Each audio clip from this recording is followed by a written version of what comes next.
আজ আমার বিয়ে, তাই নববধূ সাজিয়ে মঞ্চে বসিয়ে দিল। অনিচ্ছা সত্ত্বেও এই বিয়ে করতে হচ্ছে আমাকে। হঠাৎ একজনকে দেখে চোখ আটকে গেল। তাকে দেখে রাগে, ঘৃণায়, অপমানে মাথা হ্যাঁট হয়ে যাচ্ছে আমার। ইচ্ছে করছে সবার সামনে থাপ্পড় মেরে জিজ্ঞেস করি কেন এমন করল। আকস্মাৎ মঞ্চে উঠে যা বলল আমাকে, আমি শুনে থ হয়ে গেছি। চোখ দুটো বিস্ফারিত করে ওর দিকে তাকিয়ে আছি। আমার নাম রিনা আক্তার মিতু, সবাই আমাকে মিতু বলে ডাকে। পরিবারে মা, বাবা, 3 ভাই আর বড় বৌদি আছেন। মেজ ভাই বিয়ে করেননি, তারপর আমি, আরেক ভাই আমার ছোট ভাই।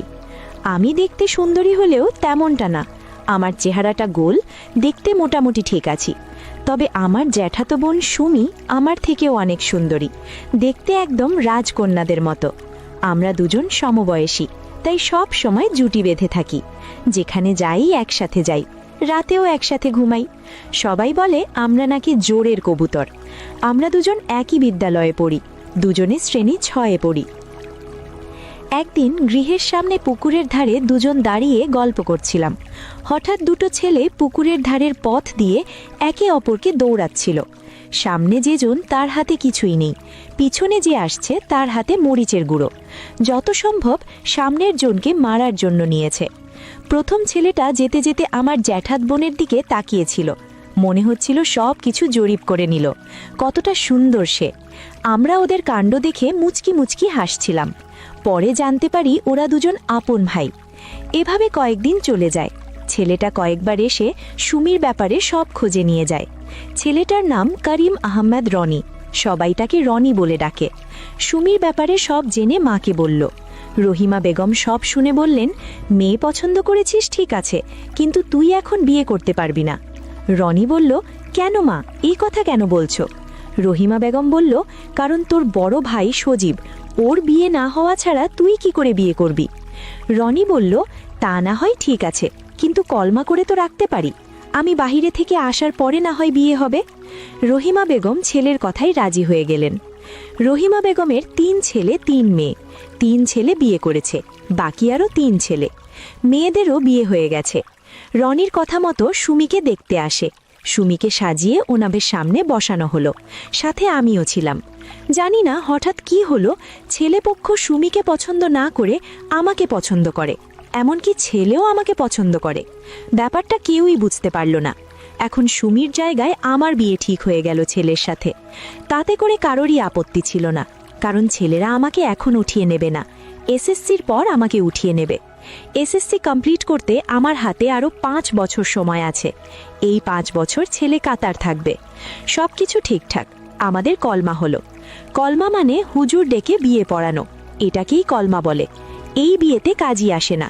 যখন আমাকে উঠিয়ে নিয়ে যাবে তখন কাজী আসবে, কাবিননামা রেজিস্ট্রি হবে। আমি তখন ছোট, বিয়ে এসব বুঝি না। শ্রেণী 6-এর ছাত্রী আমি, আমার মাথায় এসব কিছুই ঢোকে না। বিয়ের মাসখানেক পর ছেলে কাতার চলে যায়, চিঠি পাঠায় আমার কাছে, মাঝে মাঝে ফোন করে। আমার মা, বৌদি সবাই কথা বলে, কিন্তু আমি বলি না, কারণ আমার লজ্জা করত।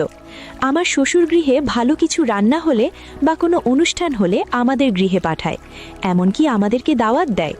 মাঝে মাঝে আমার জন্য কুরিয়া করত, সাবান, shampoo, cream, scent, cosmetic, makeup, আরও অনেক কিছু। আমার শাশুড়ি মাঝে মাঝে আমাকে এসে দেখে যেত। যতদিন যাচ্ছে তত আমি পরিবর্তন হচ্ছি। আমাদের অঞ্চলের পল্লী প্রধান হল নূর মোহাম্মদ তালুকদার। তার ছেলে সজল মিয়া ছিল অঞ্চলের সব থেকে সুন্দর ও হ্যান্ডসাম ছেলে। যে কোনো মেয়েকে পটানো তার বাঁ হাতের খেল। ওর মিষ্টি মিষ্টি কথা আর মুখের হাসি দিয়ে খুব সহজে মেয়েদের বোকা বানাতে পারে। সজল আমার মেজ ভাই নিপুণের বন্ধু, প্রায়ই আমাদের গৃহে আসতো। আমাকে দেখলে রোমান্টিকভাবে হাসে, আমার সাথে গল্প করে, ভালোই লাগে আমার।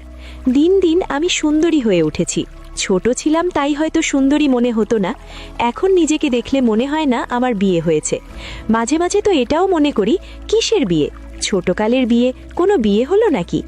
এদিকে সজলের প্রতি আমি দুর্বল হয়ে পড়ছি। আগে সজল মাঝে মাঝে আমাদের গৃহে আসতো, কিন্তু এখন প্রতিদিনই আসে। একদিন সজল আমার জন্যও গোলাপ ফুল নিয়ে আসে, আমাকে দিয়ে বলল, তোমার জন্য নিয়ে এসেছি। নিপুণের কাছে শুনেছি তুমি গোলাপ পছন্দ করো, তাই নিয়ে এসেছি। এভাবে মাঝে মাঝেই আমার জন্য এটা সেটা নিয়ে আসতো। এভাবে ধীরে ধীরে একে অপরের প্রেমে হাবুডুবু খাচ্ছি, কিন্তু মুখ ফুটে বলতে পারছি না।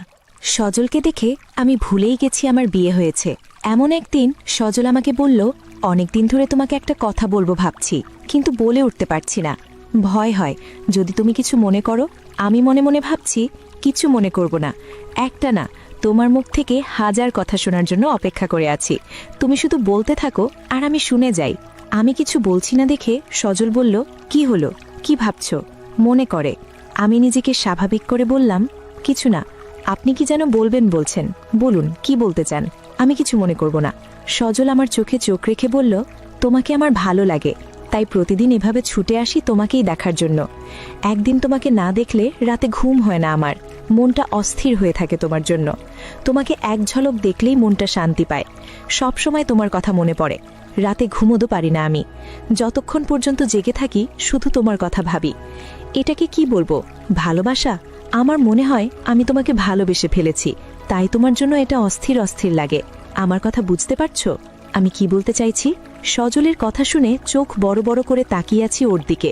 ওর মুখে ভালোবাসার কথা শুনে যেমন অবাক হয়েছি, তেমনি খুশিও হয়েছি। আমার ব্যাপারে সব জেনেও আমাকে ভালোবাসে, এর চেয়েও বড় পাওয়া কি হতে পারে? সজল জানে আমার বিয়ের ব্যাপারে, তারপরও ওর কোনো আপত্তি নেই। তাহলে আমার কেন থাকবে? আমিও যে মনে মনে ওকে ভালোবাসি। সজল আমাকে ওভাবে তাকিয়ে থাকতে দেখে বলল, কি হলো, ভালোবাসবে আমাকে? কথা দিচ্ছি, তোমাকে ছেড়ে কখনো যাব না। এই বলে হাত বাড়িয়ে দেয়। একটি মুহূর্তের জন্য লজ্জা শরম সব ভুলে গিয়ে ওর হাতে হাত রেখে চোখে চোখ রেখে বললাম, আমি আপনাকে ভালোবাসি। আমার কথা শুনে সজল খুশি হয়ে আমাকে জড়িয়ে ধরে। ভালোবাসা কোনো বাধা মানে না। বিবাহিত অবিবাহিত এসব দেখে ভালোবাসা হয় না। ভালোবাসা অটোমেটিক হয়ে যায়, কখন কার জন্য হবে কেউ বুঝতে পারে না। ঠিক তেমনি আমার আর সজলের ভালোবাসা শুরু হলো। এই ব্যাপারে কেউ জানত না। সজল রাতে আমার সাথে দেখা করতে আসতো, দিনে আসলে তেমন কথা বলতে পারতো না, কেউ দেখে ফেললে সমস্যা হবে।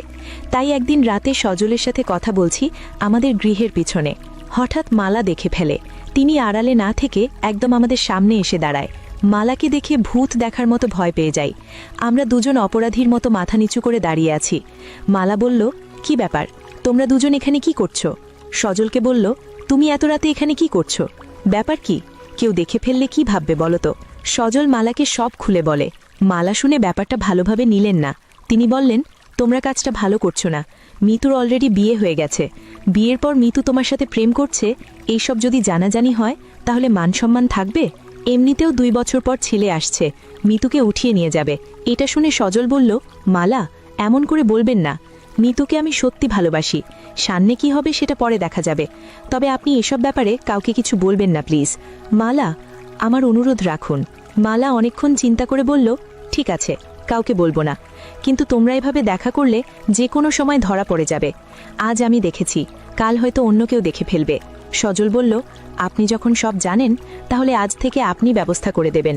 মালা বলল, সেটা পরে দেখা যাবে, এখন তুমি যাও। মালার কথা মতো সজল চলে গেল। এভাবে আমাদের ভালোবাসা চলতে থাকে। সজলের সাথে সম্পর্ক শুরু হয় শ্রেণী 8-এর থেকে। এদিকে রনি প্রত্যেক সপ্তাহে ফোন করে আমার সাথে কথা বলার জন্য, কিন্তু আমি বলি না। সবাই মনে করে আমি লজ্জা পাই, তাই কথা বলি না। শ্বশুরগৃহের লোক প্রায় আসে আমাকে দেখতে। সবার সাথে দেখা দিলেও আমার শাশুড়ির সামনে আসতে চাইতাম না, কারণ ওনাকে দেখলে আমার ভয় লাগে। তাই দেখতে দেখতে আমি এসএসসি পরীক্ষা কমপ্লিট করি, রেজাল্টও ভালো আসে। আমি A+ পেয়েছি। ওইদিকে রনি আসার সময় হয়ে গেছে। সজীবের জন্য মেয়ে দেখছে। 2 ভাই একসাথে একই দিন বিয়ে করবে। মেয়ে দেখতে দেখতে 2-3 মাস কেটে গেল। লাস্ট পর্যন্ত সজীবেরও বিয়ে ঠিক হয়ে গেল। 2 ভাই একসাথে বিয়ে করবে, সেই অনুযায়ী ব্যবস্থা করছে। এদিকে বিয়ের দিন যত ঘনিয়েই আসছে তত আমার পেরেশানি বাড়ছে। আমাদের গৃহেতেও বিয়ে নিয়ে হইচই চলছে। সবাইকে দাওয়াত দেওয়া, কার্ড ছাপানো, শপিং করা, আরও অনেক কিছু। সজল সব দেখেও না দেখার ভান করছে, মনে হচ্ছে ও কিছুই জানে না। আমি বললাম, তুমি আমার সাথে রাতে দেখা করো, কথা আছে। সজল বলল, ঠিক আছে। রাত 12টার দিকে সজল আসে আমার সাথে দেখা করতে। ওকে দেখে আমি ওর বুকে ঝাঁপিয়ে পড়ে কেঁদে উঠি। সজল আমাকে জড়িয়ে ধরে বলল, আরে আরে কাঁদছো কেন, এভাবে কেউ কাঁদে? আমি বললাম, আমি এ বিয়ে করতে পারবো না, তুমি কিছু একটা করো। সজল বলল, তুমি আগে শান্ত হও, তারপর আমি কি বলি শোনো। আমি চোখের পানি মুছে বলি, বলো কি বলবে। সজল আমার হাত ধরে বলল, দেখো তোমার বিয়ে হয়ে গেছে, এখন শুধু তোমাকে তুলে নিয়ে যাবে। ডিভোর্স ছাড়া তোমাকে বিয়ে করতে পারবো না। আর এমনিতেও আমি বেকার, সবেমাত্র পড়াই কমপ্লিট করেছি। একটা চাকরি না হলে তোমাকে নিয়ে কি খাওয়াবো? আর আমার বাবা কোনোদিনও এই বিয়ে মেনে নেবে না। নিপুণের কাছে আমি ছোট হয়ে যাব। আমি আর চুপ থাকতে পারলাম না, বললাম, আসলে তুমি কি বলতে চাও ক্লিয়ার করে বলো। সজল বলল, সোজা কথা, আমি তোমাকে বিয়ে করতে পারবো না। আরে এত ঝামেলা নিয়ে কেন তোমাকে বিয়ে করব? তার চেয়ে ভালো তুমি আমাকে ভুলে যাও, শুধু শুধু ঝামেলা বাড়িয়ে লাভ কি? আমি আর পারছি না ওর কথা শুনতে। আমি ওর কলার চেপে ধরে বললাম, তাহলে কেন আমাকে ভালোবেসেছিলি? কেন আমার মন নিয়ে খেলেছিস? আমি তোর কি ক্ষতি করেছি? কেন এত স্বপ্ন দেখালি? কলার ছাড়িয়ে নিয়ে বলল, দোষ তোমার। সব জেনে শুনে তুমি প্রেম করেছ। মানছি আমি তোমাকে প্রপোজ করেছি, তুমি একসেপ্ট করবে কেন? আমি বললাম, এখন সব দোষ আমার? আসলে তুই একটা কাপুরুষ, বেঈমান, ছোট লোক। আজকের পর থেকে তোর মুখ দেখতে চাই না। এই বলে চলে আসি। সজল আমার কথায় কিছু মনে করল না, উল্টো আরও খুশি হলো। মনে মনে ভাবছে, আপদ বিদায় হলো। মেয়েদের মন নিয়ে খেলা করা এটা ওর পুরনো পেশা। এমন কত মেয়ের সাথে প্রেম খেলেছে তার কোনো হিসাব নেই। মেয়েরা জেনে শুনে ওর সাথে প্রেম করতে আসে। পরের দিন মালা আমাকে সজলের কথা জিজ্ঞেস করে। আমি কান্নায় ভেঙে পড়ে কাল রাতের সব কথা খুলে বলি। মালা শুনে বলল, আমি আগেই জানতাম এমনটা হবে। সজল শুধু টাইম পাস করছিল। আমি না করলে তুমি শুনতে না, তাই চুপ করেছিলাম। যেই সময়টা ওকে দিয়েছ সেই সময়টা যদি আজ নিজের স্বামীকে দিতে, তাহলে আজ এই দিন দেখতে হতো না। 2 দিন পর তোমার বিয়ে, তাই বলছি সব ভুলে গিয়ে নতুন করে শুরু করো। এই বলে মালা চলে গেল। মনে মনে মালার কথাগুলো ভেবে নিজেকে স্বাভাবিক করার চেষ্টা করলাম, কিন্তু কোনোভাবেই পারছি না। যতবার ভাবি ওকে ভুলে যাব, ততবার সজল আমার সামনে ঘুরঘুর করছে। নিপুণ ভাইয়ের সাথে বিয়ের কাজে হেল্প করছে। মনে মনে ভাবছি, কি অদ্ভুত ব্যাপার, বিয়ের সম্পূর্ণ কাজ করে প্রেমিকাকে অন্যের হাতে তুলে দিচ্ছে প্রেমিক। এমনটা কারো সাথে ঘটেছে জানি না ভাই, তবে আমার সাথে ঘটছে। আজ আমার গায়ে হলুদ। রাত 10টার দিকে ছেলে পক্ষ থেকে 15 জন মেয়ে এলো গায়ে হলুদ দেওয়ার জন্য। আমাকে রনির চাচাতো ভাইয়ের বউও এসেছিল। তিনি যেমন গম্ভীর তেমনি রসিক টাইপের। আমাকে গম্ভীর দেখে অনেক রসিকতা করলেন, কিন্তু আমার মুখে হাসি ফুটাতে পারলেন না। কি করে ফুটবে, যার জন্য আমার মুখের হাসি মলিন হয়ে গেছে? সে আমার সামনে দাঁড়িয়ে বারবার আমার চোখ তার দিকে চলে যাচ্ছে। তার কোনো দুঃখ নেই, সে মন খুলে হাসছে সবার সাথে। সব কষ্ট আমাকে ঘিরে রেখেছে। একে একে সবাই আমার গায়ে হলুদ ছোঁয়ালো। সবার লাস্টে সজল আমাকে হলুদ ছোঁয়াতে আসে। ওর মুখে হাসি আর আমার চোখে জল। এমন অভিজ্ঞতা কারো হয়েছে? প্রেমিক তার প্রেমিকাকে গায়ে হলুদ লাগিয়ে বিদায় দেয়। সত্যিই কি ভাগ্য আমার, কিছু বলতে পারছি না, চুপ করে আছি। সবাই ভাবছে আমার গম্ভীরতার কারণ আমার শাশুড়ি, কারণ আমি ওনাকে খুব ভয় পাই। সেদিন গায়ে হলুদের পর্ব ভালোভাবে মিটে গেল। আজ আমার বিয়ে। নববধূ সেজে বসে আছি মঞ্চে। বরপক্ষ চলে এসেছে।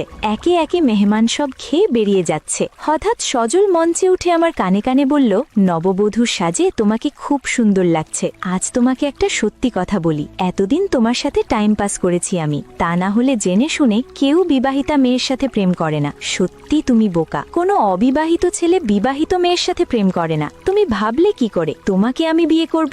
সজল শুধু মেয়েদের সাথে প্রেম করতে ভালোবাসে, বিয়ে করতে না। বোকা মেয়ে একটা। আমার চিন্তা দূর করো, এখন থেকে স্বামীর চিন্তা করো, তাহলে সুখে শান্তিতে দিন কাটাতে পারবে। শাদী মোবারক। আমি চোখ লাল লাল করে ওর দিকে তাকালাম। যা বলল নিজের কানকে বিশ্বাস করাতে পারছি না। মানুষ এতটা নিচে নামতে পারে? আমার চাহনিতে দুঃখ, কষ্ট, বেদনা সব ফুটে উঠেছে, কিন্তু ওর চোখেই পড়ল না। উল্টো মুচকি মুচকি হাসছে। নিজের ভুলটা বুঝতে পারলাম। ওর সাথে প্রেম করে মস্ত বড় ভুল করেছি আমি। আফসোস হচ্ছে। এখন রনি দেখতে হ্যান্ডসাম, গায়ের রং শ্যামলা, তবে একটাই সমস্যা, ওর হাত ছোট, আমার থেকে 1 ইঞ্চি ছোট। এমনিতে কোনো সমস্যা নেই, ভদ্র, ভালো, মিশুকে টাইপের। বিয়ের সময় সজল আমার সামনে দাঁড়িয়েছিল। ওর নজরে কিছুই এড়ালো না। সবকিছু জেনে শুনেও না জানার ভান করে আছে। ভাবতে অবাক লাগে, মানুষ এমনও হয়। জানি না কোন ধাতুর তৈরি। আমিও হার মানলাম না। ওর সামনে 3 বার কবুল বলে সাইন করে দিলাম। একবারও ওর দিকে তাকালাম না। সবার কাছ থেকে বিদায় নিয়ে সেদিনের মতো শ্বশুর গৃহে চলে গেলাম। আমাদের গৃহ থেকে আমার শ্বশুর গৃহ বেশি দূর না, 5 মিনিটের রাস্তা। তাই আমরা তাড়াতাড়ি গিয়ে পৌঁছালাম। সজীব ভাইয়ের বউ নিয়ে আসতে একটু সময় লাগলো। ওনার শ্বশুর গৃহ একটু দূরে, তাই রাতে আমাদের দুজাকে একসাথে বসালো। সবাই আসছে, দেখে দেখে চলে যাচ্ছে। গ্রামের গৃহে এমনই হয়। নতুন নতুন বউদের মূর্তির মতো বসিয়ে রাখে আর সবাই এসে দেখে যায়। সেদিন আমাদের বাসর হয়নি। পরের দিন নিয়ম অনুযায়ী পিতৃগৃহ যেতে হয়, কিন্তু আমার শাশুড়ি আপত্তি জানায়, কারণ আজ আমাদের বাসর ঘরে দেবে তাই।